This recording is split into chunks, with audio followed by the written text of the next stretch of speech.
चुनाव का माहौल है और चुनाव में हम मैदान में हैं, तो उसमें कुछ अपनी बात रखने के लिए आप लोगों को मदऊ किया गया है। इसमें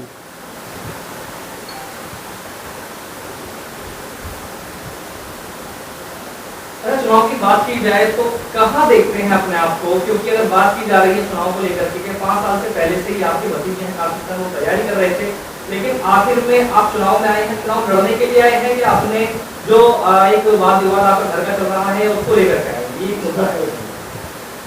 पॉलिटिकली वाद विवाद का घर से कोई रिलेशन नहीं, और वाद विवाद जिन लोगों के पास जायदाद होती हैं उनमें अक्सर हुआ करती हैं। उसका समाज से या सियासत से कोई लेना देना नहीं। अक्सर देखा गया है कि एक अच्छी जो पॉलिटिकल बैकग्राउंड की फैमिली होती है उनमें अगर 4 पर्सन हैं तो 4 पार्टी कवर किए हुए हैं जी। रही बात आज के वक्त के हिसाब से, मैं समाजवादी का गेम ओवर मानता हूँ। बसपा फ्यूचर की पार्टी है और सदाबहार पार्टी जिसे कहा जाए, वो जब से फाउंड हुई है तब से है। समाजवादी की इंडिपेंडेंट गवर्नमेंट अगर आई तो बहन मायावती के कोऑपरेशन से आई थी 93 में। उस टाइम भी पश्चिमी उत्तर प्रदेश में समाजवादी का कोई नाम नहीं था, लोग यहाँ पे जनता दल को वोट कर रहे थे। लेकिन आवाज़ खल्क नकारा खुदा होती है, ये नारा हमने अम्बेडकर पार्क में दिया था मुलायम सिंह यादव जी की मौजूदगी में, और उस्मान साहब ने हमारी पीठ थपथपाई थी। तो तैयारी कैसी रहेगी आपकी, मतलब फुल फेस में लड़ेंगे या फिर मायावती के हिसाब से लड़ेंगे? देखिए, पार्टी ज्वाइन की है मैंने एक विजन के हिसाब से, सर्वजन हिताय सर्वजन सुखाय, सबको बराबर का सम्मान, दबे कुचले पश्मानदा तबकात हमेशा से बसपा से जुड़े हुए रहे हैं।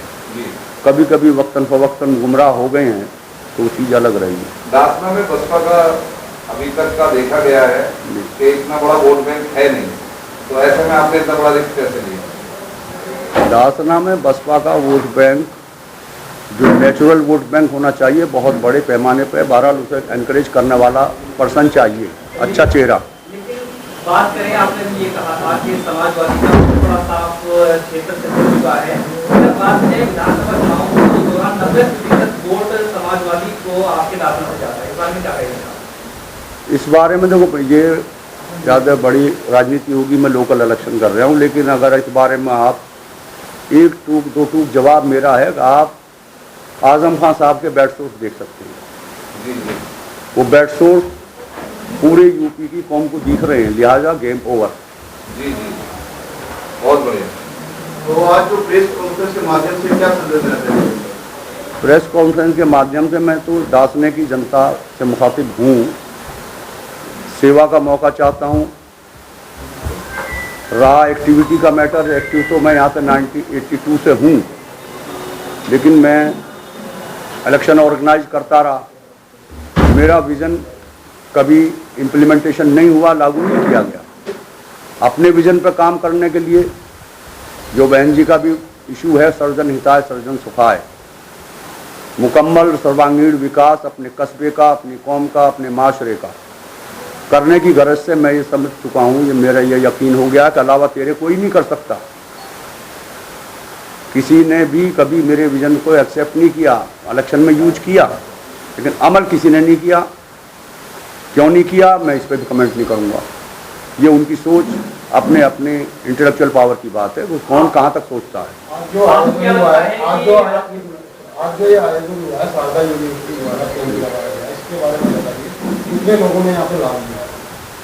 अभी तक मेरे ख्याल में हज़ारों से ज़्यादा लोग आ चुके हैं, और कैंप में करने की कोशिश पहले भी की है, अब मैं रेगुलर कर रहा हूँ। डेंटल कॉलेज के चल रहे हैं, छोटे मोटे हॉस्पिटल के कैंप से पब्लिक को फ़ायदा नहीं होता। ये एक अच्छी मेडिकल यूनिवर्सिटी है वेस्टर्न यूपी की। आप ये जानना चाहेंगे कि जिस तरह से अभी एक लिस्ट जारी हुई थी, एक किताब जारी हुई है जिसमें बहुत सारे विकास लिखे हुए हैं कि ये काम हमने करा दिए हैं, आप कितने संतुष्ट हैं और आपको क्या लगता है कि कितना विकास हुआ? ये जो विकास हुआ है, विकास का एक माइनर पार्ट है, और अगर आप ये भी नहीं करेंगे तो आप घर से निकलने लायक नहीं रहेंगे। ये विकास तो नहीं आप है। एक बात बताइए, दासना में 3 बार आपकी चेयरमैनशिप रही है आपके घर की, और 3 बार अदर की रही है, लेकिन आज भी दासना को अगर हम शिक्षा के लिहाज से देखें तो एक महिलाओं के लिए, बच्चियों के लिए एक अदर डिग्री कॉलेज नहीं है, उसको लेके आपका क्या कहना है? मैंने कहा ना कि इलेक्शन ऑर्गेनाइज मैं करता था, लेकिन मेरे विजन पर अमल नहीं होता था। अब मेरे आने का मकसद अपना विजन अपने जरिए अमल है। जो लोगों को मैं जोड़ता था इलेक्शन में, उनका कभी ऑब्लिगेशन नहीं हो पाया, उनके एहसान में मैं नहीं उतार पाया। आगे मुझे कामयाबी मिलेगी उन्हीं की मेहरबानी से, मैं कन्फर्म हूँ इस चीज़ के लिए, तो उनके एहसानात उतारने की कोशिश करूँगा। रहा आपने शिक्षा पर सवाल उठाया, डिग्री कॉलेज समाजवादी गवर्नमेंट के दौर में पास हुआ, बना। हमारी डिमांड ही इतनी छोटी थी, जितनी डिमांड थी उतना अमाउंट मिल गया। अगर हमारी डिमांड बड़ी होती, जो कि मेरा विजन था, एक BA, MA, BSc, MSc, BCom, MCom के लिए कम से कम 200 सेक्शंस चाहिए। हमारे पास ज़मीन अवेलेबल थी 24 बीघे, लेकिन प्रपोजल गया 7 बीघे का। अब यूज अब भी गरीब जनता के लिए हो रही है वो ज़मीन, लेकिन एजुकेशन में नहीं, पर्सनल यूज के लिए फ्लैट बन रहे हैं। उस टाइम हम 50 करोड़ मांगते मिलते, 100 करोड़ मांगते मिलते। हमारे पास ज़मीन थी, विजन नहीं था। अपने पास था, हम किसी हैसियत में नहीं थे, हम सिर्फ सलाह दे सकते थे। सलाह दी, उस पर अमल नहीं हुआ। उस चीज़ को दूर करने के लिए हम मैदान में आए। हमें कौम का दर्द है। अपने एजुकेशन के लिए मैंने डासना छोड़ा, अपने बच्चों को पढ़ाने के लिए 10-15 साल तक गोविंदपुरम में हूँ, सिर्फ एजुकेशन के लिए। बाकी डासना की पब्लिक के टच में हूँ, रेगुलर में, मरना जीना सुख दुख हर चीज़ में सबके साथ हूँ, और वो साबित हो रहा है। अब ये जानना चाहें कि जो क्षेत्र की जनता है, कहीं ना कहीं उनको ये लगता है अब तक कि नाली खनन से ही विकास होता है, लेकिन अगर आपके माध्यम से माना जाए, आखिर विकास होता क्या? देखिए, शहरी क्षेत्र का विकास आप शिक्षा से शुरू करें। शिक्षा, स्वास्थ्य के लिए मेडिकल सेंटर्स चाहिए। कुदरती मिल गए गवर्नमेंट ने जो दिए, डिमांड तो किसी की गई नहीं। 6 योजना चली गई हैं, नेचुरली मिले अपने आप। अगर मांगते तो और ना मिलते क्या? अब विजन नहीं किसी के पास। और कमेंट करूं तो बहुत कुछ है। सफाई, आखिरी सवाल है कि जैसा कि हुसैन परिवार का जी। जो है अच्छा वोट बैंक है, 3 बार की चेयरमैनशिप है जी। लेकिन इस बार 2 प्रत्याशी हो गए, एक जी। समाजवादी से और आप बसपा से हैं, जी। तो क्या वोटों का बंटवारा नहीं होगा? क्योंकि इस परिवार तो हुसैन को ही सपोर्ट करते हैं ना, तो वो किस हुसैन को सपोर्ट करें? आपके माध्यम से जनता को ये संदेश चाहिए। मैंने आपको बताया ना कि 82 से इलेक्शन ऑर्गेनाइज करने में बैक फ्लैश में मैं ही रहा हूँ, पब्लिक रिलेशन में मैं ही रहा। जिन लोगों ने वक्तन फवक्तन साथ दिया इलेक्शंस में, लोग किसी न किसी बिना पे अलग होते रहे। उसकी वजह मैं कभी नहीं रहा, चूँकि मैं इक़्तिदार में नहीं रहा। अब मैं उन लोगों के, वो तो आज भी मेरे साथ हैं सब, जिन्होंने 6 इलेक्शनों में पिछलों में साथ दिया, कभी कोई हटा, कभी कोई हटा, कभी कोई हटा, वो हटने वाले तमाम मेरे साथ हैं। उन्हीं की डिमांड पर मैं राज सियासत में आया हूँ और करना चाहता हूँ। थोड़ा सा आप शिक्षा लो, स्वास्थ्य लो, सीवरेज लो। सीवरेज पर किसी ने काम किया? यहाँ पे हमारे पास आउटर ड्रेनेज नहीं थी, छोटी नालियाँ क्या करेंगी? हैं, चारों तरफ कस्बा हांसली बना हुआ, मच्छर पले रहते हैं, तो हेल्थ कहाँ से आएगी?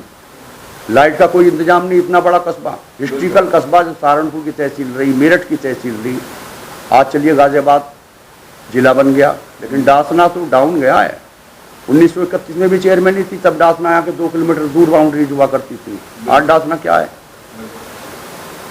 तो आपसे जानना चाहिए कि अभी एक खबर वायरल हुई जिसमें कि आपने जाकर के यासिनगढ़ में कुछ पारों करने के माध्यम से खबरों में लगी थी, तो दूसरी तरफ और भी प्रत्याशी उन्होंने भी खबर लगाई थी, लेकिन जो बीजेपी के यहाँ जिलाध्यक्ष है मुस्लिम मोर्चा से डॉक्टर गौरव पासा, उनका ये कहना है कि जैसे ही उनके अधिकारियों से बात हुई है तो उनका बताना ये है कि बस इसमें कुछ लोग जो है वाहवाही अपनी बढ़ा रहे हैं, जिसमें सारा काम हो रहा है। इस बारे में क्या कहेंगे?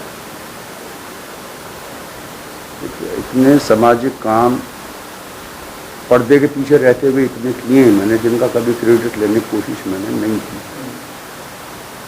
उसका सबूत ये डाकने का जन समर्थन है। एक मिसाल है कि आधे में सब, आधे में रब। मुजाहिद हुसैन को 50% में माना जा रहा है। हर सेक्टर में सहूलत पाशा को अगर भाजपा से टिकट होगा तब 100-200 गैर मुस्लिम वोटर होंगे उनके पास। मेरे पास 1500 वोटर तो ऑलरेडी मौजूद हैं पहले से। अब छोटी बात हो जाएगी, मैंने कहा था कि किसी में क्रॉस क्वेश्चन मुझसे मत करो, लेकिन वो सिवाय खिसियानी बिल्ली खम्मा नौचे के सिवा कुछ नहीं है। अगर उनकी गवर्नमेंट के रहते हुए, उनके पावर में रहते हुए ये काम हुआ तो इन्फॉर्मेशन उन्हें होनी चाहिए थी। मुजाहिद हुसैन को क्यों हुई? स्पॉट पर मौजूद उन्हें होना चाहिए था। मुजाहिद हुसैन कैसे स्पॉट पर मौजूद हैं? मुजाहिद हुसैन के पहुंचने के बाद में तार पर कटर क्यों लगा?